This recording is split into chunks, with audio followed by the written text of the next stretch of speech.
Hi, everybody. Alrighty. Ooh, I forgot to put my little goal on. Hi, everybody. Let me put my little goal.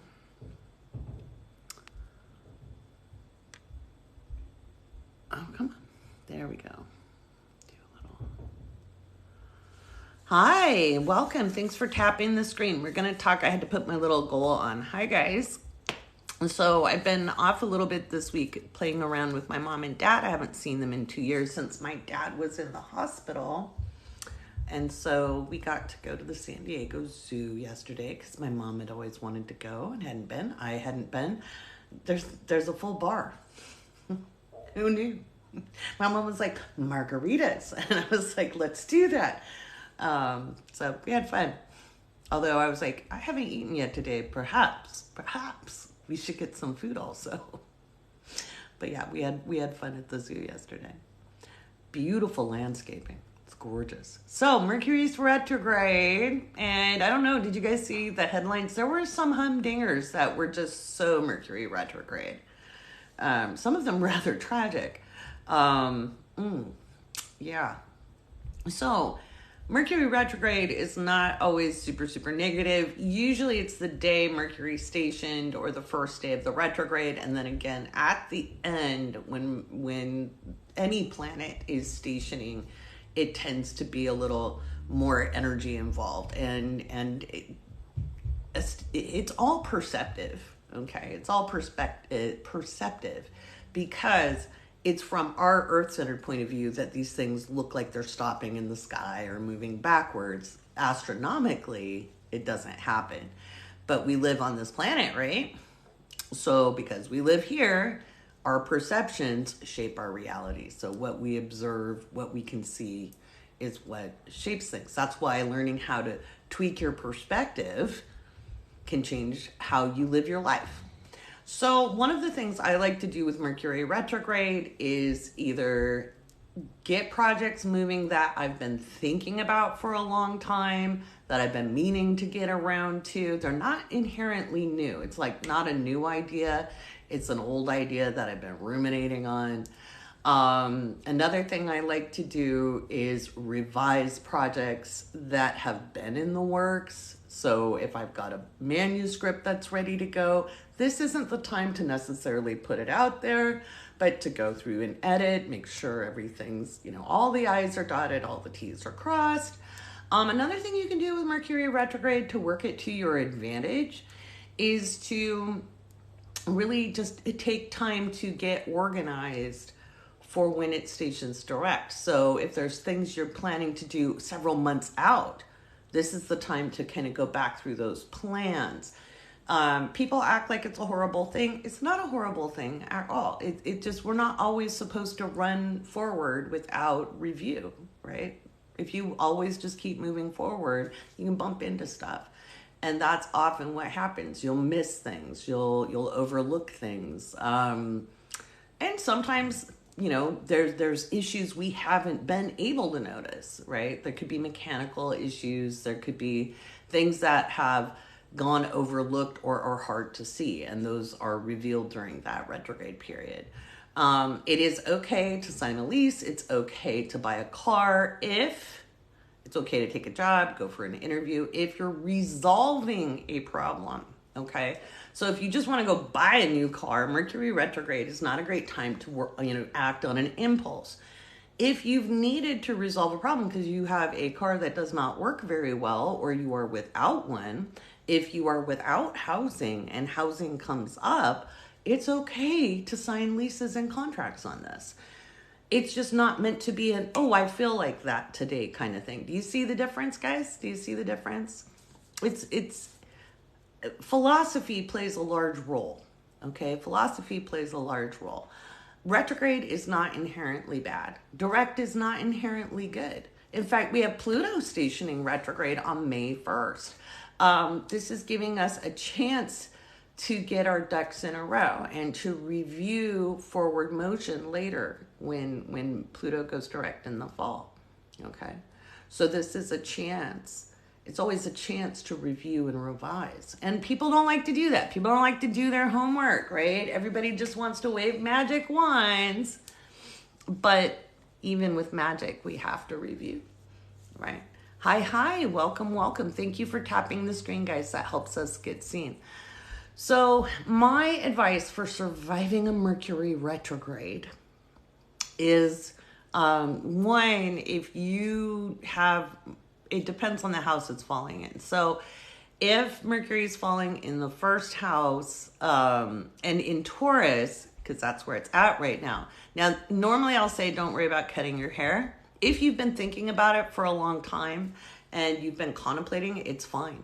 It's fine. If you're going to revise anything about your appearance and you're a Taurus rising and Mercury is transiting that first house and it happens to be retrograde, you might finally act on a decision you've been thinking about and mulling over. That's fine. If you get a whim to dye your hair chartreuse, you might not be happy with it. But guess what? It's freaking hair, okay? It's hair. It grows back. I've had my hair chartreuse. It was not a good look on me. It was not. I looked like Mrs. Grinch. It was a moment, okay? It was part of my Uranus opposition. I'm not going to lie. It was David Bowie died. I had a crisis. I went chartreuse with salmon tips. It did look cool, but the color was not good with my skin tone. So just saying. Guess what? We color corrected my hair, okay? Because it's hair. My God, the things people worry about. You know, life is serious. Life has a lot of stuff in it. Worrying about how your haircut turns out, you know, there's all kinds of wigs. There's all kinds of ways to change things up. So here's my suggestion. If you're getting a strong impulse and you're a Taurus rising, because your appearance matters very much to you, Taurus risings. If you're wanting to make a drastic change to your appearance, use a wig. Try it out. Okay, if you're trying to figure out a color, get a costume, okay? Because you'll freak out if it doesn't go right. Because we know you, Taurus risings, all right? Normally, I would say, like, if you were a Gemini rising and it was retrograde and Gemini, I'd be like, laugh it off, don't worry about it. But Taurus risings, we know how you get, okay? So don't do anything permanent, okay? And it's only because you're going to freak out. It's not because I think it's a bad thing, okay?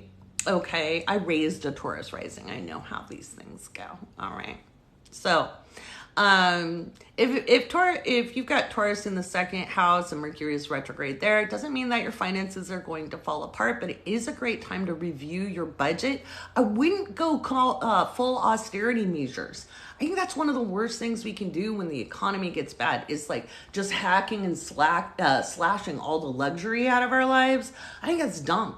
I think it's done. If we start going and just taking all the fun stuff out, it's hard. Okay. Yes, make sure your rent is covered. Make sure your bills are covered. That's essential.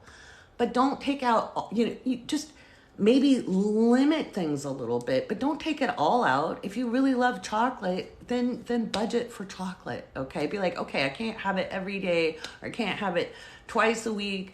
I can do it a couple times a month. I can get myself the really good stuff, right? You don't want to take away the joy of life and the little things that make you happy. That's just going to help get you into a spiral of loss, and we don't want to do that. You need your pantry full. If you have Taurus in the second house, shop the loss leaders, check the sales, okay? There's ways to have a little luxury, even if times are getting a little skinny, okay? Don't just cut everything in this random act of fear. It's not going to help, okay? Take it from somebody who was raising a family in growth spurts during 2008, okay? Wasn't just I had kids who were growing inches, all right? Like inches. And they could eat a lot. And so I did not want to limit their food. One was a Taurus rising. So, and trust me, Taurus rising teenager in a growth spurt is a sight to behold. It's something else. And so I shopped the loss leaders. I'd go to 3 different stores if I had to keep that pantry full. So remember, astrology isn't just about waving a magic wand and giving you a one-size-fits-all prescription. we look at things from a broad spectrum. Philosophy plays a huge role. Mindset plays a huge role when we're interpreting astrology and doing it professionally. Okay, so there's a big difference between people just parroting what they see. I call it Tumblr astrology. You know, that's not astrology. That's popular stuff. So you want to open your mindset to how you can meet your needs and stay comfortable if you have Taurus on that second house with Mercury retrograde.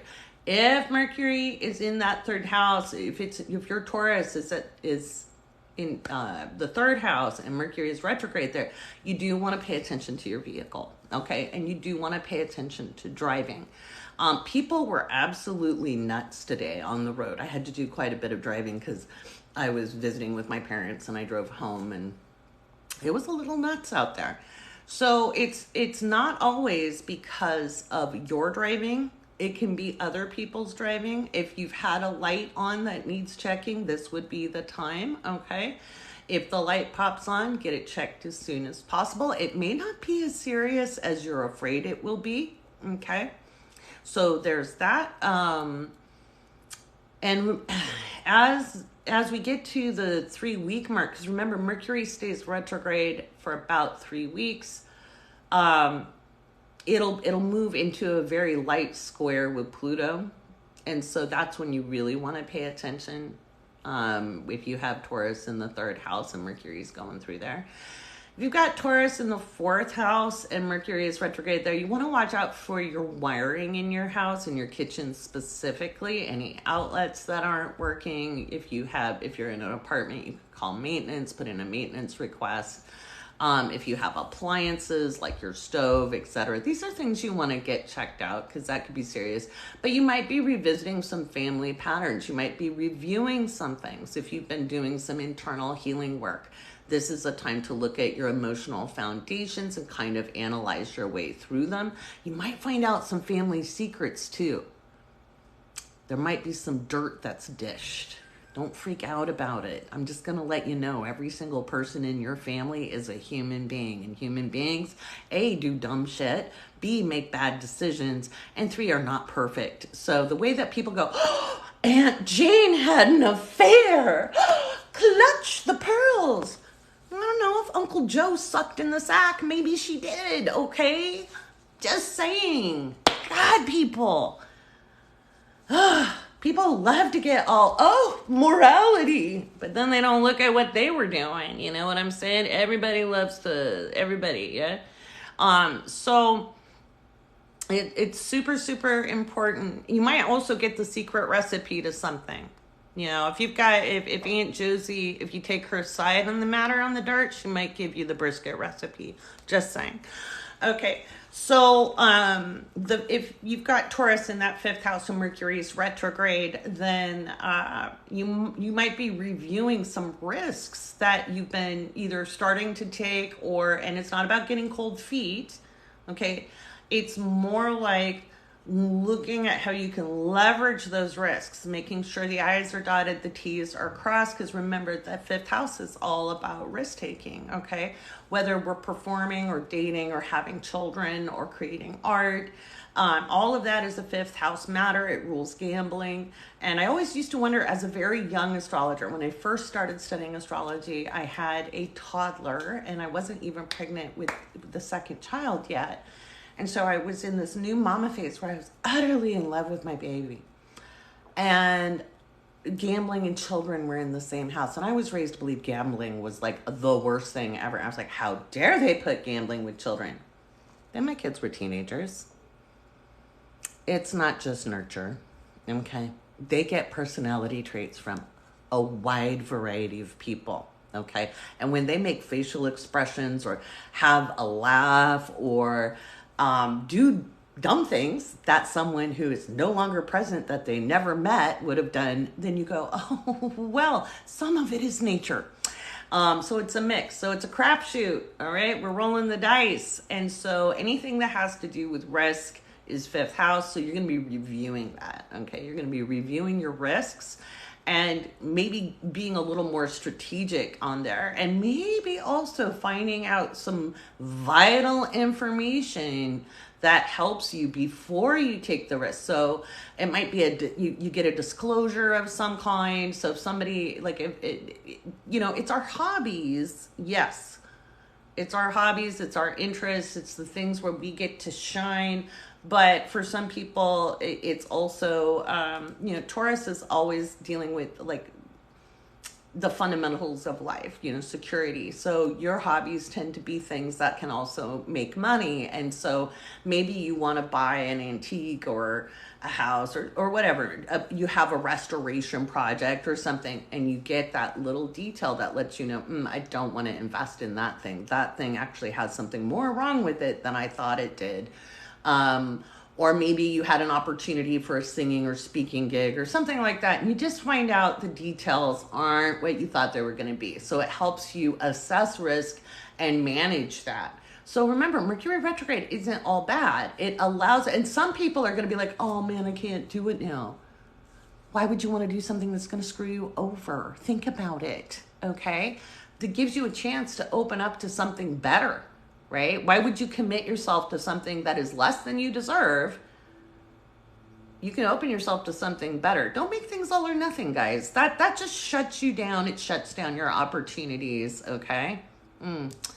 If you have, like me, you've got Taurus in the 6th house.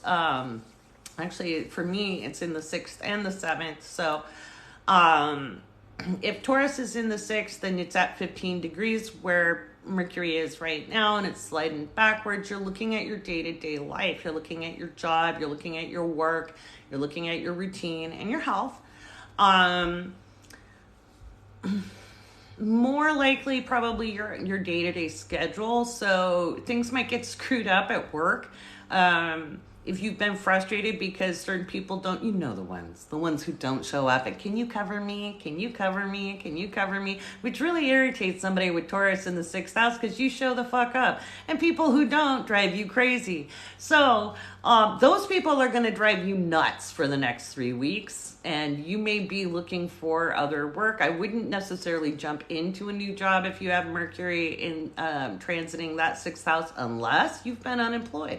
If you've been unemployed and you applied for something and you hear back now, don't say no because it's Mercury retrograde. Go to the damn interview. And if they say, if it's a good offer, take the offer, because you're resolving an existing issue. Okay? You're not really starting something new. You put it into play before Mercury was retrograde. Okay? So that's just resolving the matter. If you've got Mercury in the 7th house transiting through Taurus, which that's where it is for me, it'll go back into the 6th for me. But for right now, it's sitting in my 7th. You're looking at your agreements, you're looking at your contracts, you're looking at, and very much, or, you know, this isn't just in spousal relationships. That's one form of contract. This is with best friends, contractors. So somebody who's contracting with you, or somebody you're contracting with, that could be a client. It could be somebody you're paying to do work for you as a contractor. This is different than employees. Those fall in the 6th house. So if that's going through, you're looking at how are you obligating yourself? What obligations are coming back to you? How can you make it more mutual? Have you overgiven? Have you overgiven? Because you often do if you have Taurus on the 7th house cusp.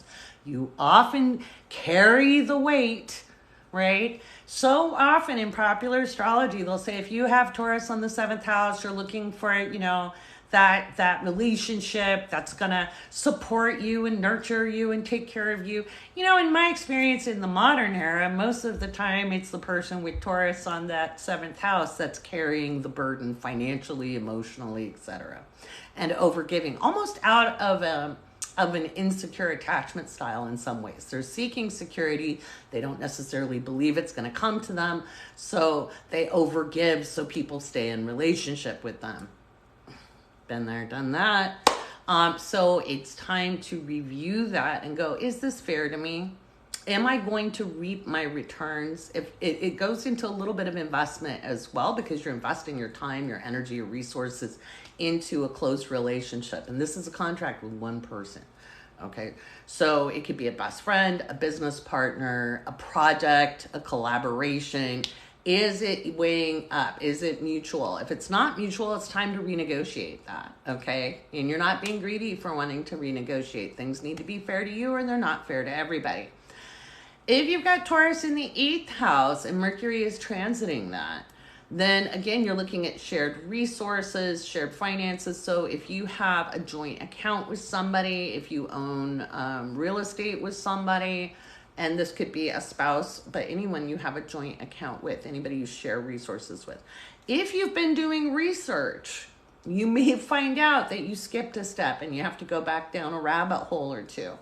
If you've been doing genealogy, you might uncover another family secret. This could very much be finding like, ooh, we're not related to that person. We're related over here.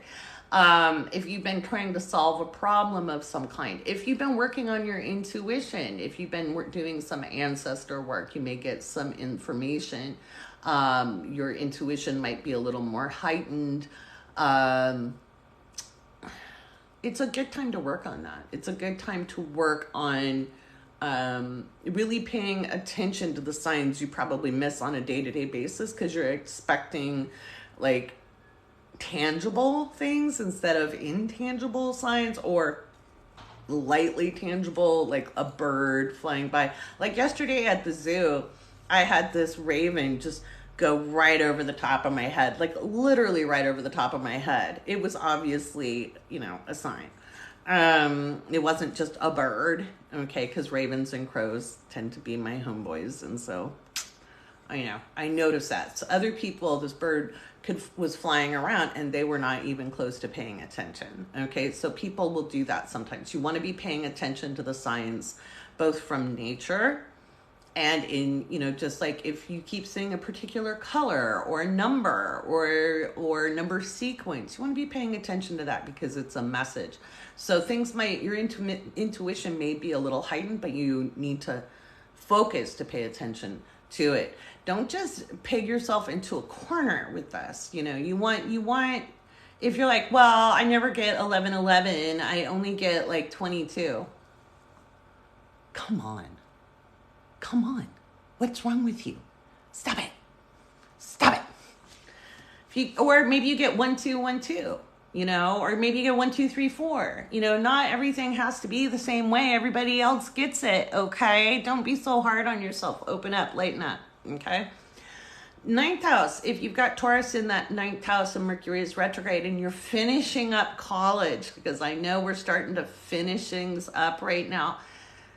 Schedules might get messed up. You might have to go fight with the administration. You might be missing a credit or two. Don't have a cow, man. Don't have ulcers over this. Fight it as best as you can. Go make sure you have all your paperwork in order, okay? You want to make sure you've got everything together.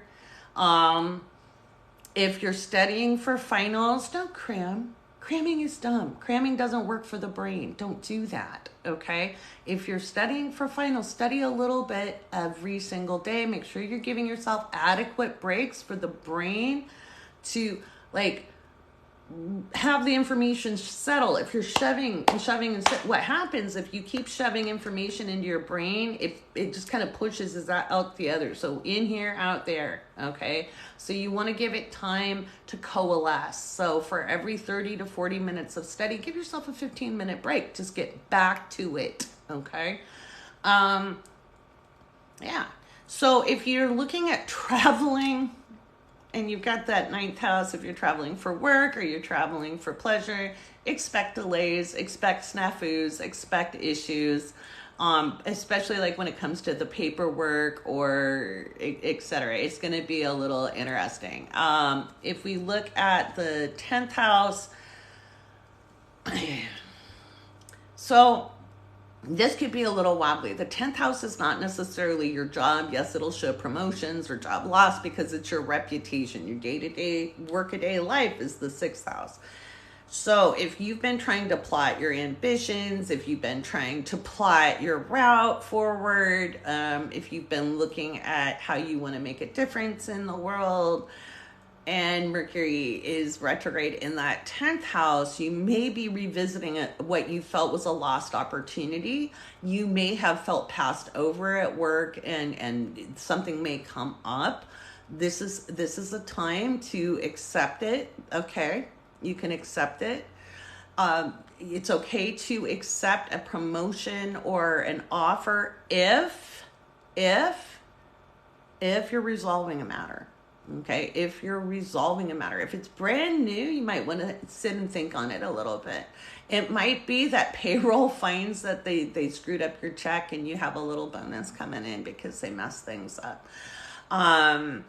So it can be a resolution to a matter, okay?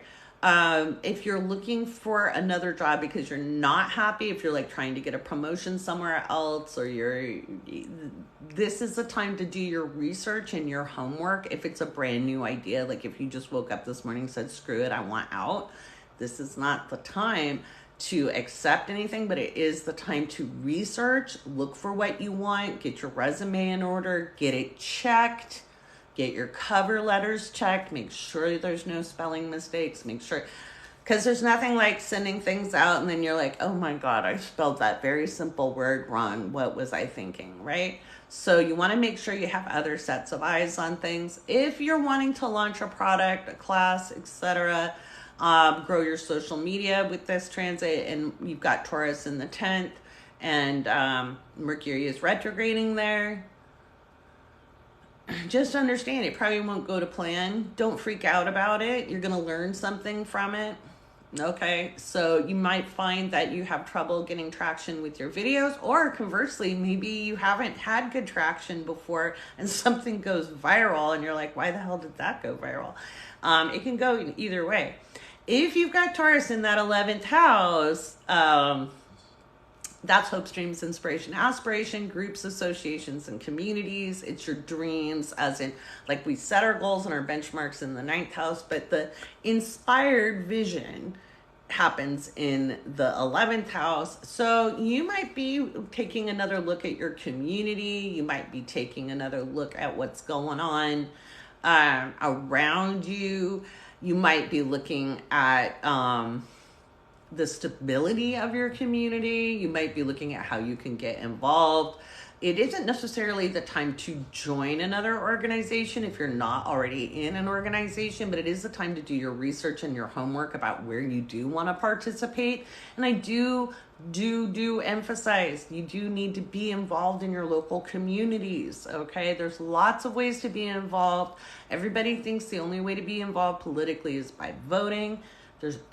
Yes, everybody should vote. There's other ways. You show up at public meetings, you show up in organizations, volunteering, being involved, showing up at school board meetings, showing up. Even if you don't have kids, you don't need to have kids to be involved. Those kids grow up to be your doctors, your lawyers, the guy who steals or does not steal your car, or women. There were 2 hijackings by women yesterday in Southern California, by the way. Yeah, carjackings by women. And I said there'd be stuff done by women, and not to be like, oh no, it was women. Yeah, because people are people. People do people things.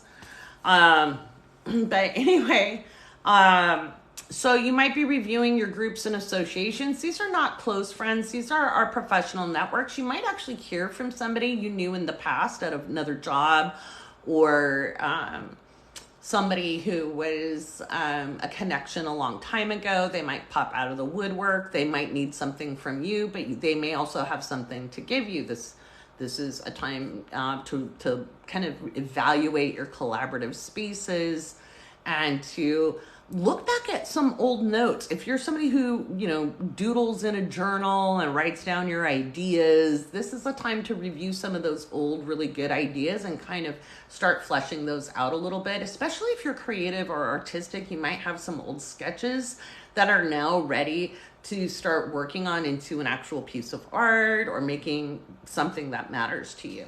If you have Taurus on the 12th house and Mercury is retrograding through that, this is a time to revisit your spiritual practices, okay? So a lot of times people are meditating in the effort to go to no mind, and that's not bad, but if you have Taurus in the 12th, you really need more of a practical physical meditation. Now that can be something like yoga or Pilates or taking walks. Working in the garden can be very, like working with plants or animals would be something that could be very meditative for you. Hand spinning, yarn, crochet, knitting, all of that, something physical. It could even be something to do with some hobby, working around the house, woodworking, all of that, pottery. Those are all active meditations. So those types of things are far more useful to you than going to no mind, okay? You too need to pay attention to your spiritual connection. Your intuition is going to be much more heightened. Pay attention to your dream. If you do dream and you do journal, this is the time to really remember to do some dream journaling. If you have weird and funky dreams and they seem post-apocalyptic, it does not mean that's the future, okay? It's probably processing the mass amount of data that's popping at you all the time. So pay attention. What are the colors? What is going on? You know, besides the big destructive thing, because a lot of people are tapping into the astral. The astral is lower vibe energy. It's the collective unconscious. That's where fear sits, anxiety sits.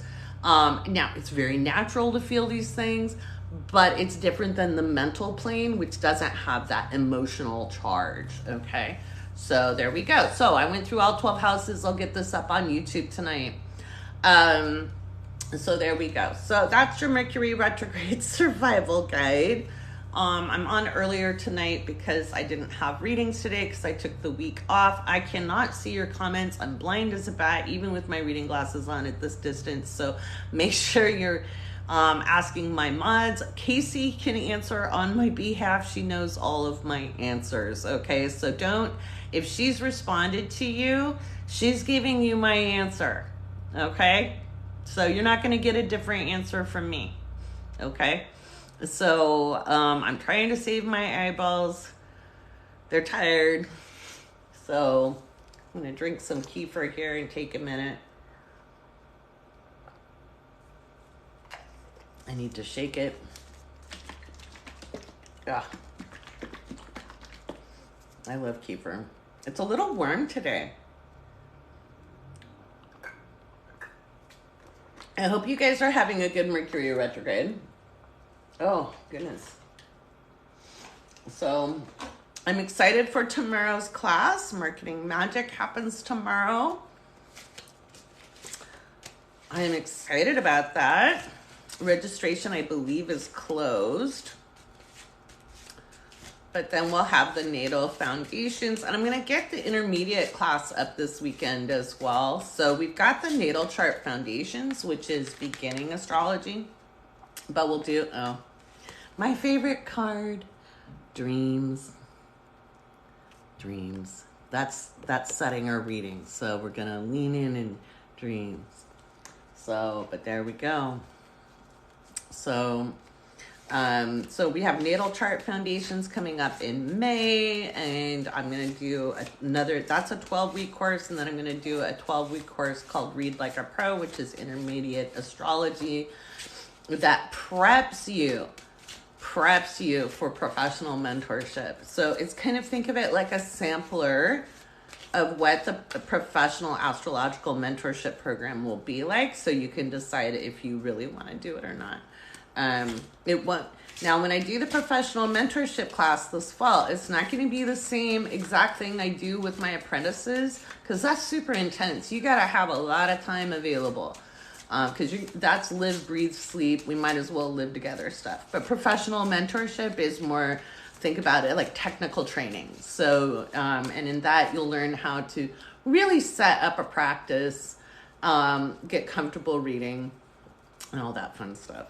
So, so the intermediate class will start in June, like hot on the heels of the natal foundations. And the reason I'm putting it that way is I don't want people trying to jump from natal foundations into the intermediate. It's going to take you 6 months to coalesce all the information from the natal foundations before you could take the intermediate, because you're building new neural pathways if you really want to be good.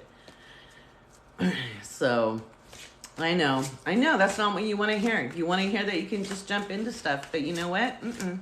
You can't, and be good at it. I'm just gonna say, I don't care how smart people are. I'm really, really smart. Still took me time to coalesce it. So that's what we're gonna do. So, and I'm just pulling cards right now just because it gives me something to do. And this is a collective reading. It's not an individual reading. I cannot read your comments. I cannot see, even with my reading glasses at this distance. So Casey will get you with answers. She's going to give you the answers that I would give you if you're asking questions, but I just cannot see your comments, and I'm not even going to try at this stage. I'm trying to save my eyeballs. So this is just, I've gone through the Mercury retrograde information. I'll get this up on YouTube. If you're not following me on YouTube, why the hell not? Go follow me there. I have a lot of good information up there. And I put up my lives there, and I'll link it into Patreon. So, all right. And remember, if you're a patron, you always get juicy discounts on stuff. So, because the patrons sponsor the podcast.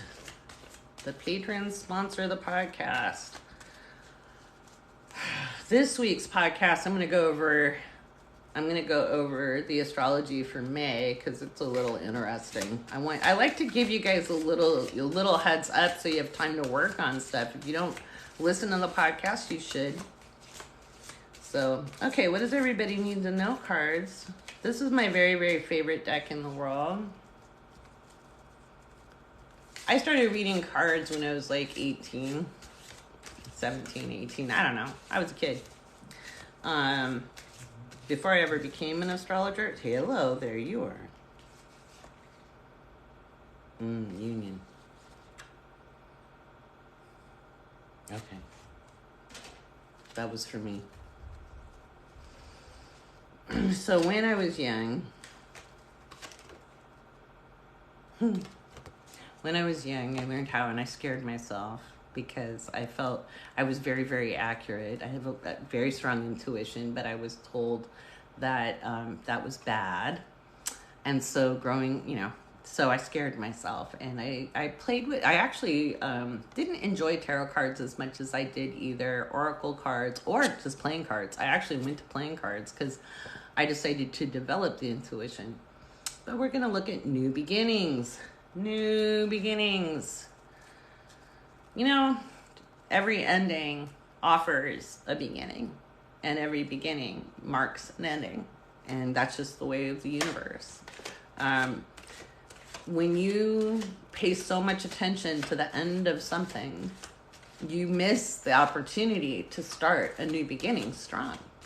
And so as we watch things kind of crumble around us, and as we watch society failings happen, and we look at the systems that don't serve, instead of biting our nails and worrying, we have to understand we are creating the new beginning.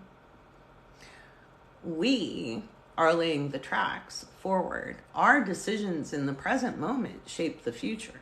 Okay, as an astrologer with over 3 decades in the game, okay, and I've been a metaphysician for far longer. The future is not set in stone. It is not determined. It is not fated. We have moments and windows in time that are a little more fated than others.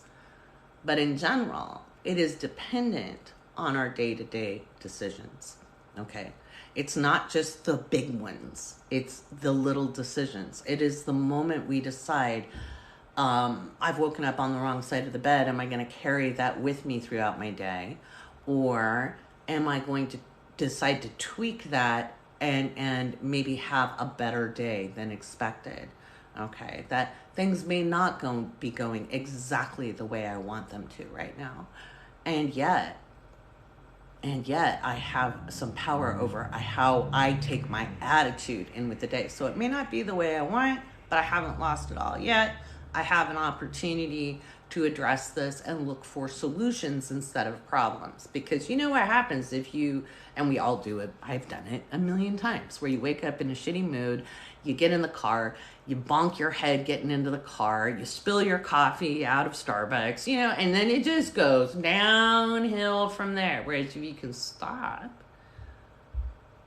be like, I can take care of this. Okay, so if you spill the coffee, park and go in and say, hey, I spilled my coffee. They'll probably refresh the cup, or at least give you some napkins to clean up. So balance is up to us. This is the balance card. Balance is up to us, each one of us. And it, believe it or not, the swings from here to here is just all part of balancing. It's a wide balancing act. It's better when we're this way to start to breathe deeply to bring and narrow the gap. That ballerina is actually moving her toes really, really fast to stand up. You can stand up momentarily like that, but to stay there, they're moving pretty fast. So imperceptibly fast sometimes it appears to be standing still. So nothing always stays bad forever. Nothing always stays good forever. We have to treasure the good, not lamenting that it will be over. Okay, have you known people like that? Something's really good and they're like, well, that's not gonna last. What a shitty way to look at it. Just say, this moment is beautiful.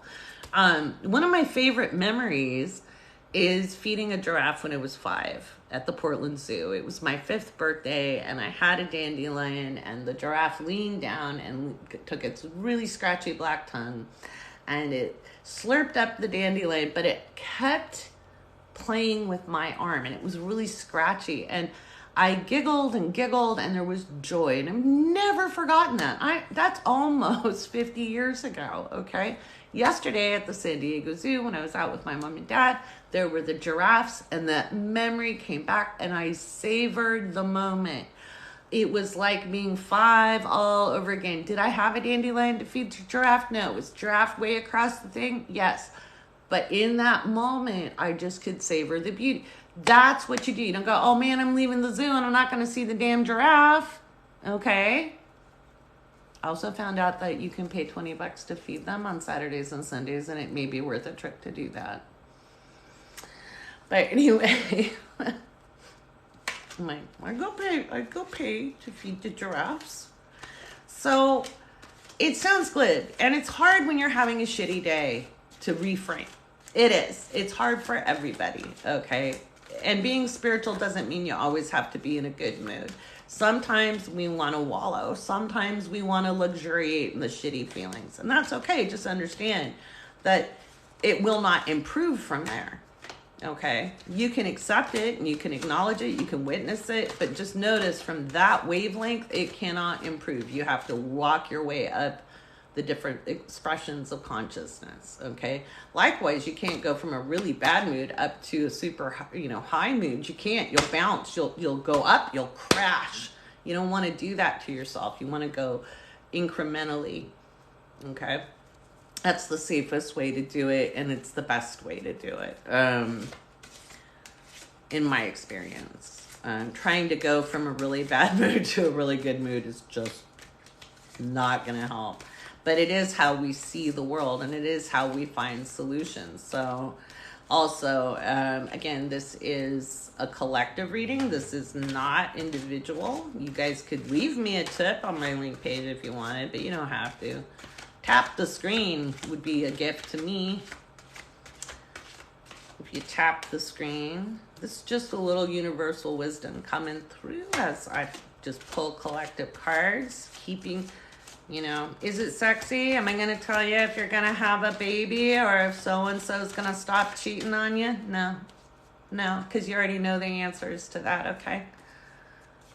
All right. If you're wondering if your ex is coming back, why the fuck do you want them back? They're an ex for a reason. You do not want your exes back. And if he couldn't buy your coffee, why do you want to have a baby with him? Okay, they're expensive. They're expensive. If they can't be responsible on a date, don't do that. Don't do that. That poor child does not deserve that. Don't do it just for your gratification. Jeez. Don't ask me those questions because you don't want my answers. If I put on my reading glasses and I see shit like that, you're going to get my actual intuitive answer and you will cry. You will cry. Because I have no truck with that. You take care of you. You take care of you. You're not going to get anybody. And I mean this. You will get no one who cherishes you, takes care of you, loves on you, makes you feel special if you are going to put up with less than you deserve. If you don't think you're worthy, if you don't think that you can do better, if you're hanging on to a relationship with some loser because that's the best you can do, it's going to suck. Don't do it. Stop it. Stop it. Work on you. I do not know why they emphasize to young people so much to be in a partnership. All that prom stuff, you know that's meat market, get married crap, right? Ugh. And marriage is not a sacred thing unless it is between two people who find it sacred. But you know what? It's actually not. It's a legalistic piece of paper and a way to make you pay taxes. Ugh. And they sell it as a way to get tax deductions so people don't have their individual freedom. It's an enchantment. It's a beguilement. It's a beguilement. It's meant to entrap you. Don't fall for it. Don't fall for it. Always have your own bank account. Why do you think they persecuted independent women? The women who lived at the edge of town, even the women of ill repute. Why were they of ill repute? It had nothing to do with hanky-panky. It had everything to do. They had their own money. They were not reliant. They did not have to feed a man's ego. They were able to buy their own property. They were able to own things, right? Right? Yeah. Just saying. Don't you think it's a little convenient? Oh no, don't teach women to read. My great-grandmother's engagement picture had her reading a book. She meant that to be, that was an important symbol. She could read. Okay. There's a reason for that. Don't think they won't try to roll that back too, because they will. Celebration. Isn't that a beautiful card? I love these cards. This is the Vintage Wisdom Oracle deck. I absolutely love it. It's my very favorite deck. I've had it forever.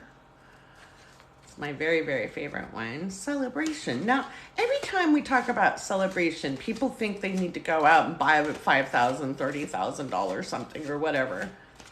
You know, you could just do this and say, yay me. I celebrate finding my car keys. Yay me. Thank you, me. I put them somewhere I can remember. Woo!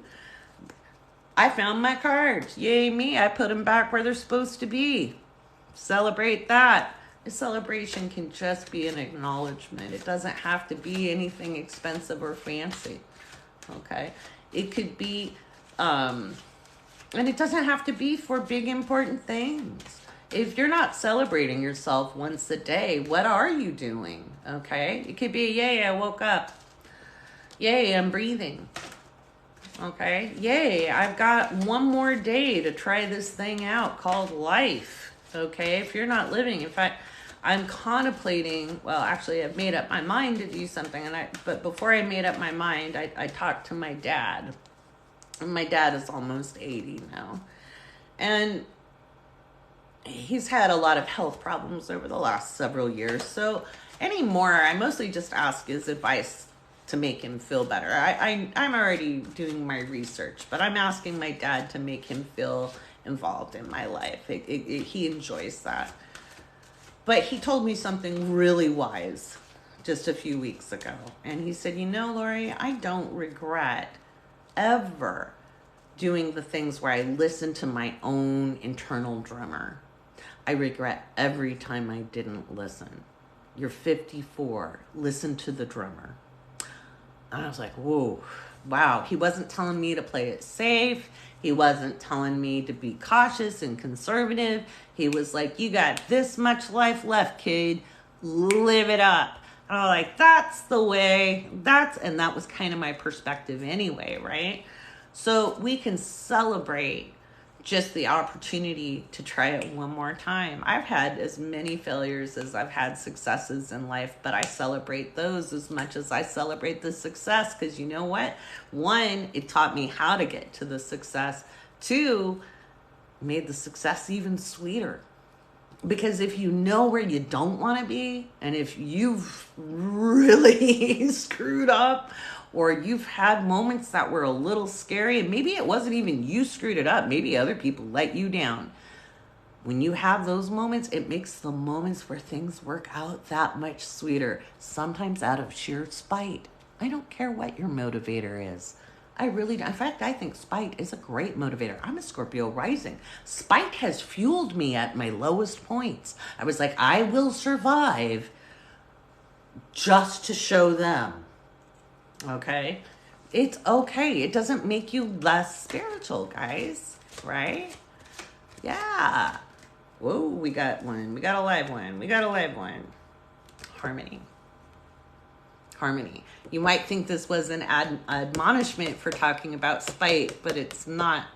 Harmony is many different parts woven in to sound like a single voice, but there's overtones and undertones, and there's lots of different intervals playing. And so you might have spite as one part, and you might have hope as another part, and maybe they're a sixth apart in intervals, right? And then maybe you have collaboration as a part, and maybe you have innovation as a part. And when they all come together, it's a symphony, right? It's an orchestral masterpiece. Because harmony isn't a unison voice, or it can be, but it's not everybody singing the melody together. It's all these different people singing different parts. You have different sections in a choir or in an orchestra, and they all have their part. And when they all play their part, you have harmony. You have harmony. Okay.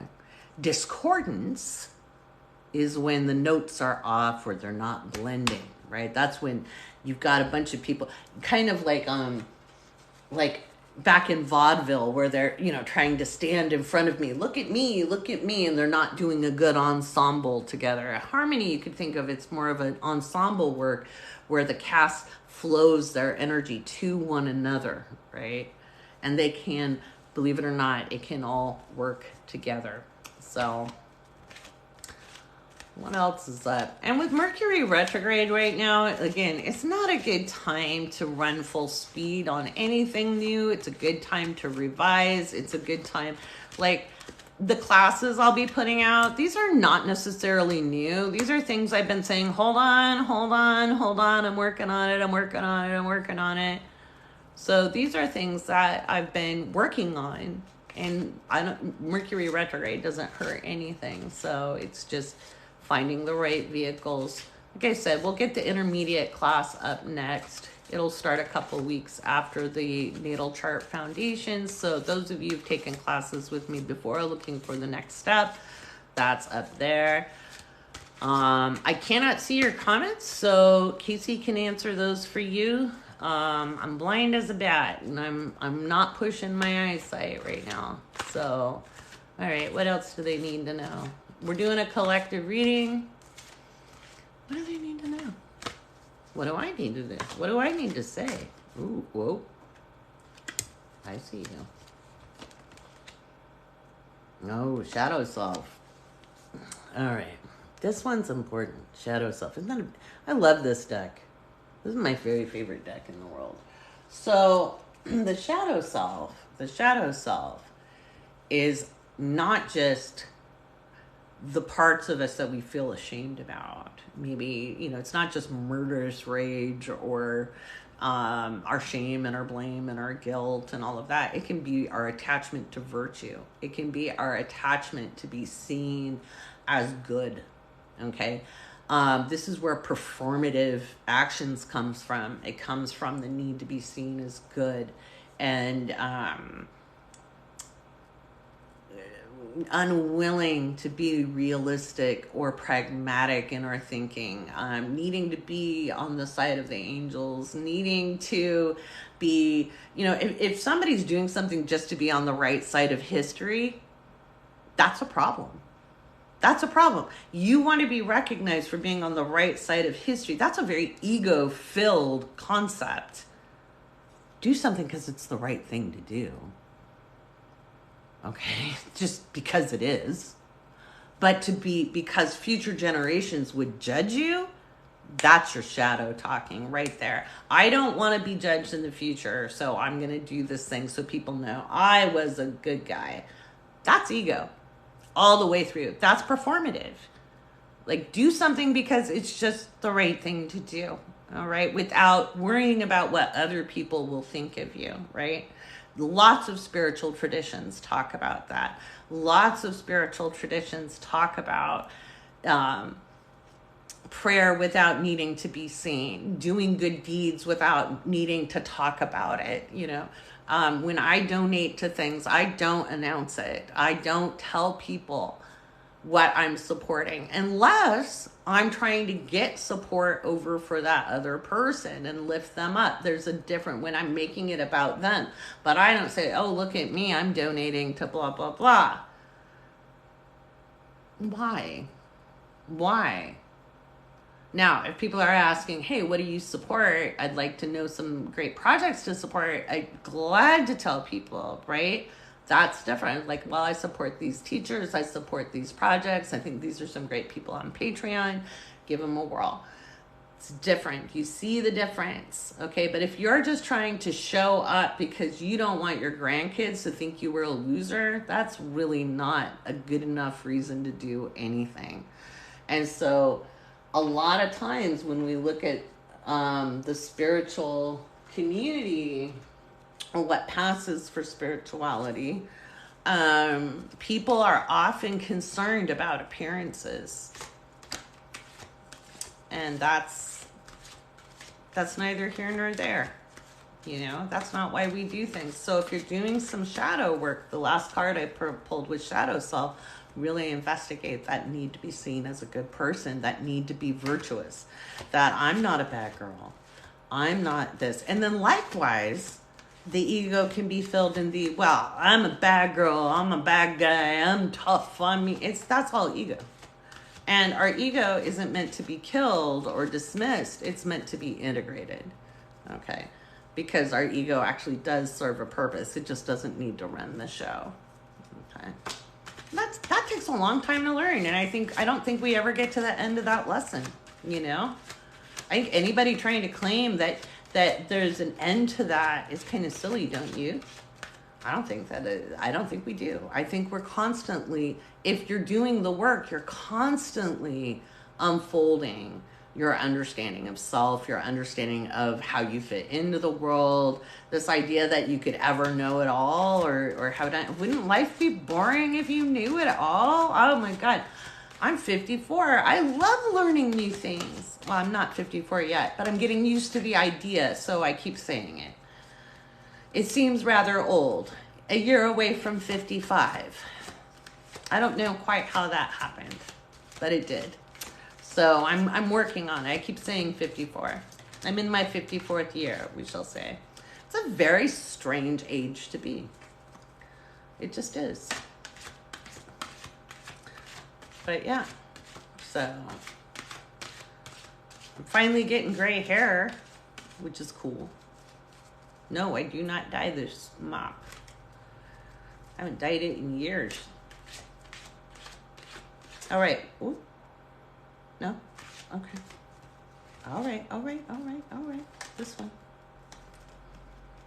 one. Freedom. One of my other favorite cards, because it's one of my favorite words. But notice this card. Notice how they're holding on to the chair, longingly looking at the bird, right? They're not free yet. And they're almost holding back for it. Can you think of the times that you've held yourself back, because freedom itself is a very frightening thing. Freedom itself can be so frightening because maybe you haven't done something before. Maybe you have to learn some new skills. Maybe it was just easier to be told what to think and what to do, right? Think of how we often get infantilized in this system, and isn't it just better to do what's normal? Because if you actually let your freak flag fly, right, what can happen? Freedom can be frightening. And if you take that first step out the door, or you decide to stretch your wings and fly, you could crash. What happens then? What if you do it wrong? What if you do it wrong? What if you do it right? And is there a right and a wrong? Is there really a right and a wrong to living your life? What if you make a mistake? Maybe you learn something. Well, if you play it safe all the time, you might as well be holding on to that chair. You know, and I'm not saying take massive financial risks. But sometimes it's just going to a different restaurant for lunch, right? Sometimes it's just thinking about what you'd like to eat for a change. Sometimes it's not using everybody else's schedule as an excuse and choosing to do something for yourself. You know what I'm talking about, don't you? Freedom. And it's so easy. You know, it's one thing to say, hey, I'm not able to do that. I have these obligations and what have you, but you still have range of motion. And it's easy to use those obligations to shackle ourselves, because it's easier to blame the situation than it is to make a decision that makes us feel alive. And sometimes it's just temporary too, right? Like when we have little ones. Well, they need a little bit more of our attention. And if we had proper social supports in this society, nobody would be, tied down. We'd have extended family units and lots of aunties and uncles around helping out. But we dismantled that starting in the post-World War II era with suburbs and excessive mobility. And not all extended families were healthy, right? So we have to learn new skills and ways of supporting one another so that we can all learn how to be free together. It's kind of funny. I noticed this last week where there were unfortunate pew-pew incidents with young people committed by mostly older white men. And I thought how frightened those men must be. How frightened, how scared, how childishly frightened they are that they would have to harm a young person. Don't you think that's sad? Don't you think it's sad that they feel so insecure and so frightened of children? Imagine how they'd feel about full-ass grown women. Maybe it's time for women to actually do something other than waiting to be picked. Don't you think? I think it's time. I'm doing collective readings right now for everyone, and the answers you need will be in the collective. So that's how I've tuned the space, and that's how I'm pulling the cards. I don't do individual card readings. I've been reading for a very long time. I'm a professional astrologer, but it's just easier on the live streams. I already gave the Mercury Retrograde Survival Guide. I'll get this up on YouTube. You're welcome to follow my YouTube channel. Make sure you give my YouTube videos a good like. That helps me out when you like them and share them. What else did we need to talk about today? What do people need to hear?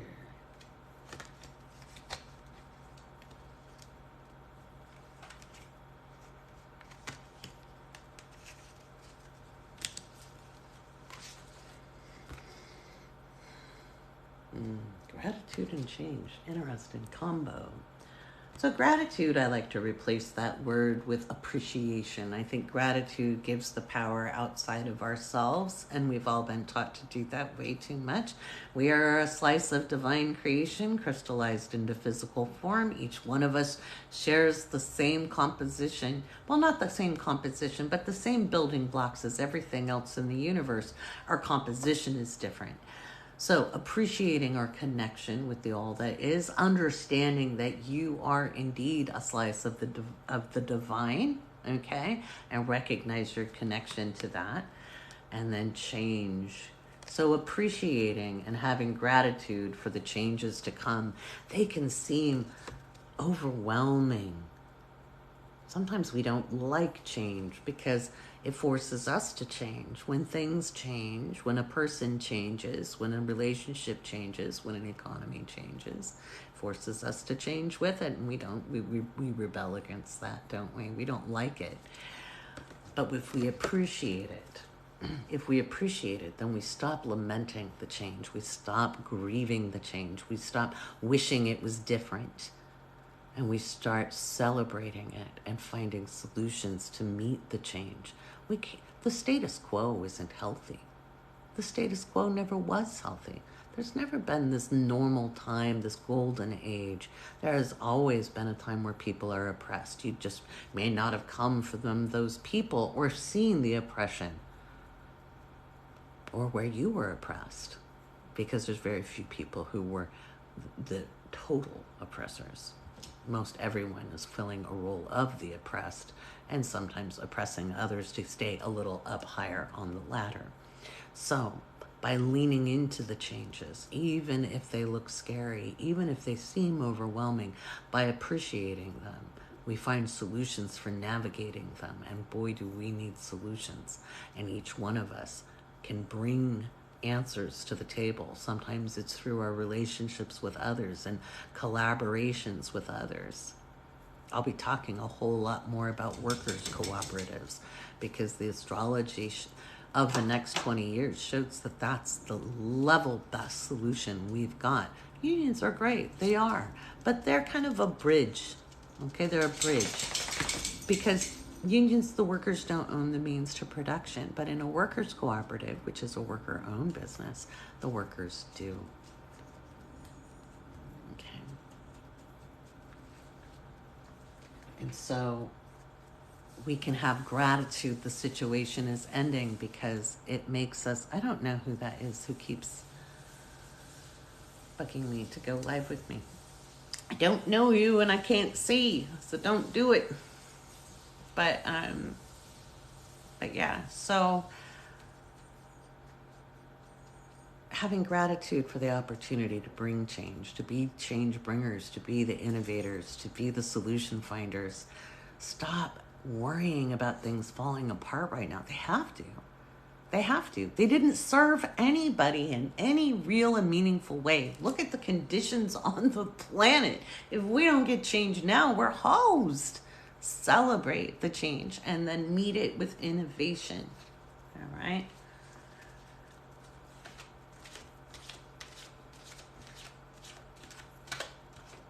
Doesn't mean you can't have other feelings along the road. You can't. Patience.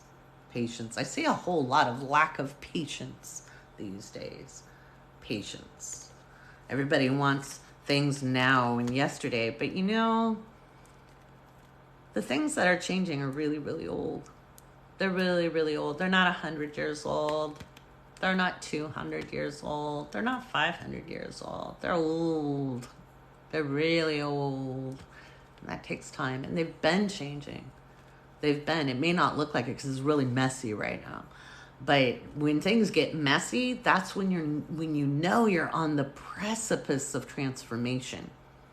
And it's always so uncomfortable, right? I mean, think about it. When a caterpillar makes its chrysalis, it literally turns into goo. Goo. Goo. We're kind of becoming goo right now. Now, what we turn into is up to each of us, right? We get to choose that with our mindset, okay? But you can't rush a process. You can't rush it. You can't push it. Neither should we stand still just hoping and praying either. We want to follow the next logical step. We want to follow the next inspiration. We want to take aligned action, not just push forward, not just follow an old playbook. You know, if they were doing it in the 60s, it probably isn't going to work today. Okay, guess what? The other side is caught on, right? So we need to innovate, maybe work in smaller, tighter groups, right? Patience. Patience doesn't mean inaction. You can patiently await something by doing other things. Okay. I do that all the time. I have a lot of things I want to do. The energy might not be right for these 5 things over here. And it is for these 5 over here. So I work on where the energy is flowing, knowing that those things are still kept there. They're not gone away. They're not outside of my attention, right? It's just the energy isn't working. And how do I know when the energy is working or not?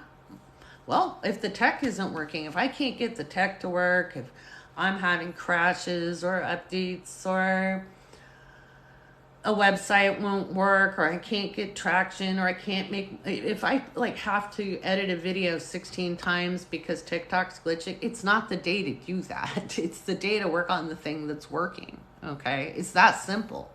It's that simple. Sometimes it's just not going to work. So patience doesn't mean you're not doing things. It means you understand there's a process involved over here, and this thing is ready that you were patient for before. And sometimes things don't take very long, right? Sometimes things just happen. All right. Again, this is a collective read. You'll get the answer you need if you listen carefully. But if you keep thinking your question up here, you won't hear me. Okay? And if you're asking about relationships and exes and pregnancies and things like that, first of all, I wouldn't bother. Second of all, you don't want your ex back. You do not want them back. They're an ex for a reason. There's 8 billion people on the planet, okay? Stop it. You don't need a relationship that bad, okay?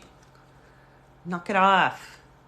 And no, there's no such thing as a twin flame. That's a marketing device that was invented about 15 years ago on Facebook. I've been a metaphysician and a student of metaphysics for a very long time, like decades. Have compassion for yourself already. Have compassion, okay? Stop putting yourself in shitty situations. Stop it. You do not need a relationship so bad that you're willing to put up with intolerable behavior. You do not need this normal social veneer to be legitimate as a human being. Okay? You don't need that. And I say that as a Libra moon, okay?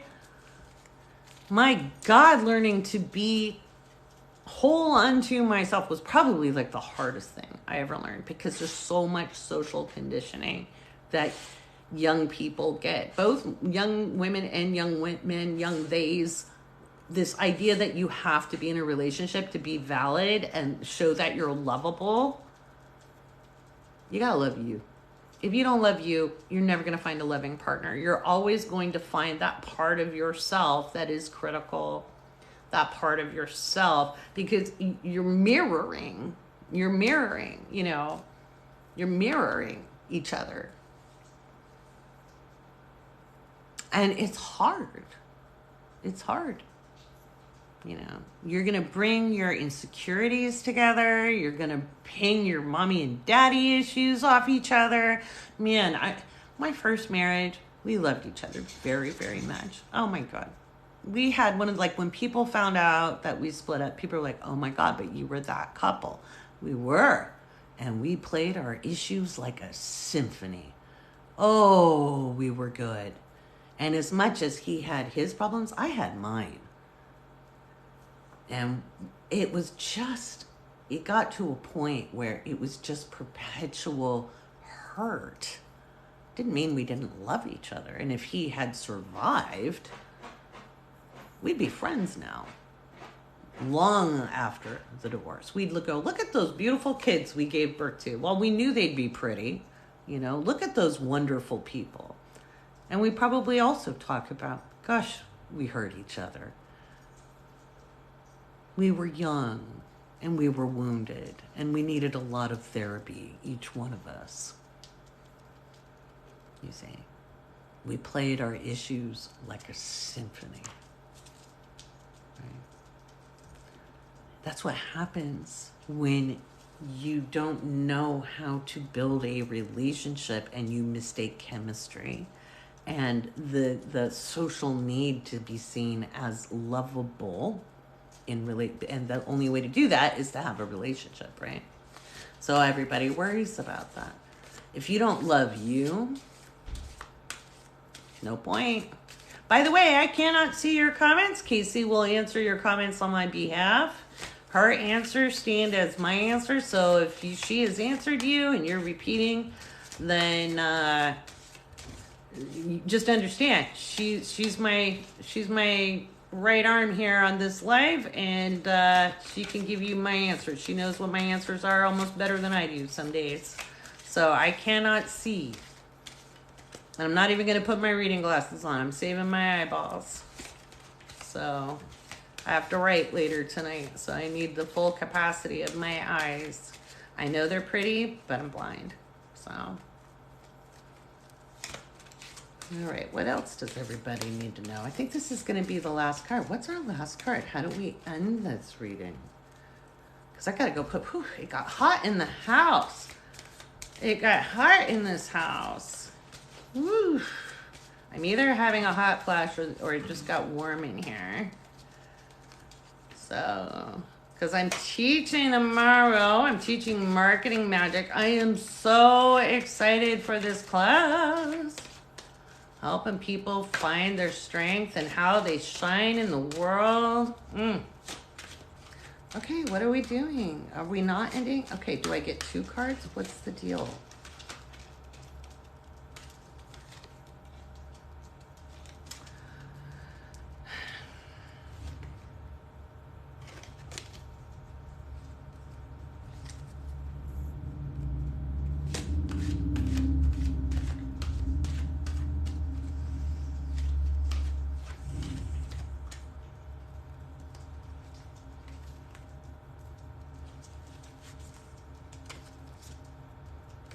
Okay.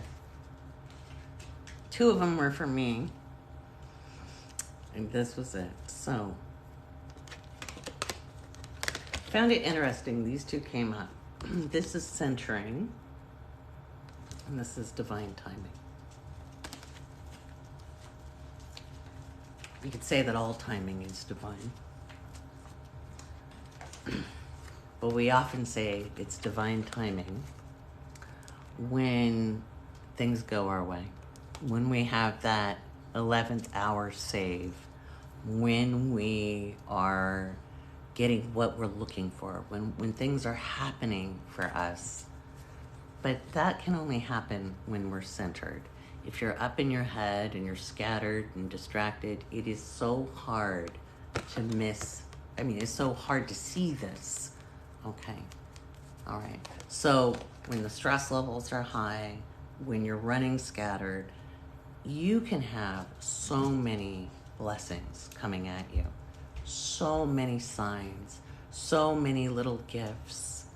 And I'm not talking about the big stuff. Have you ever even just had somebody help you put your grocery cart away or open a door for you when your hands are full? It's easy to miss those as the little blessings and encouragements in the day-to-day. We are so taught to look at the big things, the juicy things, the sexy things, the neon lights, that we miss the fireflies. We miss the butterflies. We miss the little ladybugs in life, and that can be somebody smiling at you. I remember once when I was very young, I was 18, and I was in London going to school, and you might think, ooh, la-di-da. No, I was broke as hell. I was a firefighter's kid from Gladstone, Oregon. I took a one-way ticket and all the money I could save in my pocket, and I figured I'd figure it out. And it was hard. I was dealing with issues that I could get no support with at the time. I had tried to find a counselor to no avail. What I'd found was somebody who wasn't going to be good. And I was very much considering ending it all that day. Because when we're young, we don't have perspective. And we don't realize that things won't always suck and we won't always hurt.